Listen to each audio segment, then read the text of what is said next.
The Significance of Rome's Treatment of Latium, presented by Latanya Smith, a student at University of the People.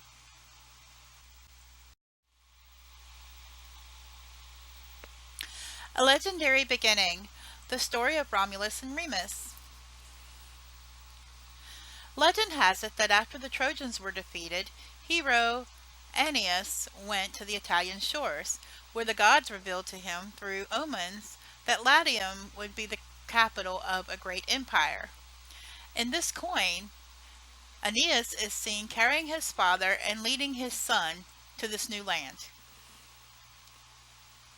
Legend has it that his descendants went on to rule more than 3 centuries, until an evil dictator named Amulius took over the government. Amulius made his sister vow to never have children so that he would not have any competition for the throne. But his sister gave birth to twins. Their names were Romulus and Remus, who were, according to legend, fathered by Mars, the god of war. Amulius attempted to murder the children, but the gods spared their lives, and the children were raised by a wolf. Romulus is said to have reigned for 37 years. Then he went to heaven and was worshipped as a god named Quirinius.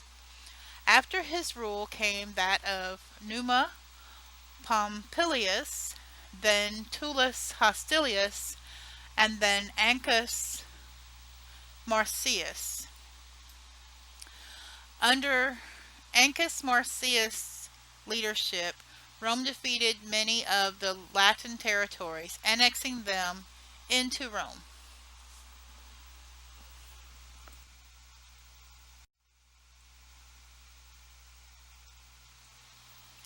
Rome begins to grow.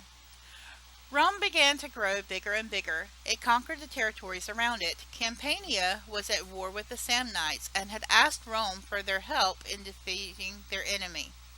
Rome broke an existing peace treaty with the Samnites and sided with the Campanians because they had promised to become Roman subjects in exchange for Rome's help. There are legends about the success of this battle, although the details are not known from any reliable source. This was the First Samnite War, and it was fought between 343 and 341 BCE. But the soldiers themselves almost had a war of their own. They committed mutiny against Rome, and only capitulated when Rome agreed to give them equal shares of the spoils of the war.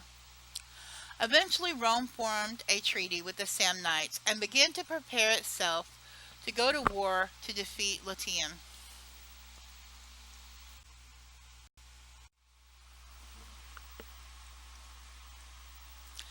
The Latin Confederacy.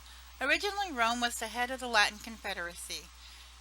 They then had a treaty between Rome and the Confederacy which had to be renewed, but tensions began to mount because the other Latin nations felt that Rome would once again dominate them.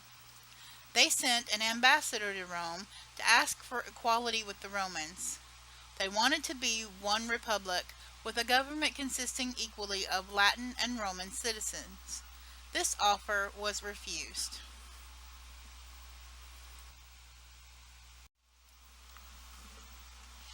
The Romans and the Samnites versus the Campanians and the Latins.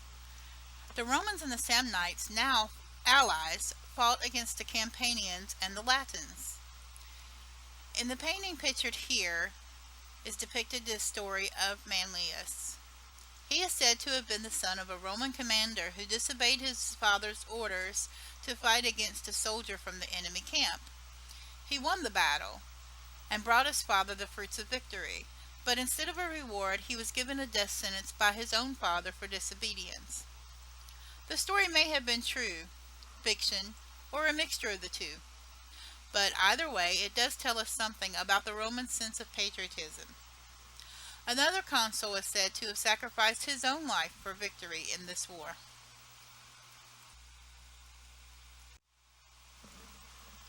A lesson learned. The Latin War ended the Latin Confederacy. The Romans began dealing with each city individually. This policy was known as isolation.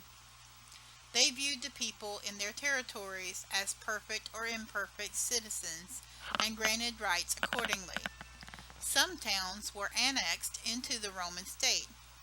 The people in those towns were granted full citizenship with all of the rights and responsibilities of any other Roman citizen. If the towns were only partially incorporated into Rome, the citizens were considered imperfect citizens. They were granted only the right to trade and intermarry with Romans. They could not hold public offices and they had no vote in government. Latin colonies were occupied by Roman soldiers and had Latin rights. Roman colonies were occupied by Roman citizens with full rights.